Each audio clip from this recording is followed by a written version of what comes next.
If AI can copy everything humans do, what's left that makes us special? We built the smartest tool ever, artificial intelligence.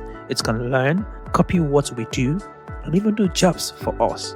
But how does AI copy humans? As humans, we learn from experience. AI does this by learning from examples. That's what we call machine learning. Your brain has billions of connected cells.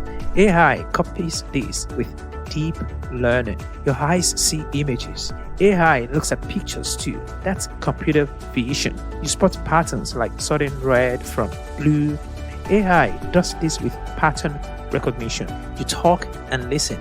AI does the same. That's speech recognition. You read and write. AI can too. That's natural language processing. You create songs, drawings, and stories. AI creates too.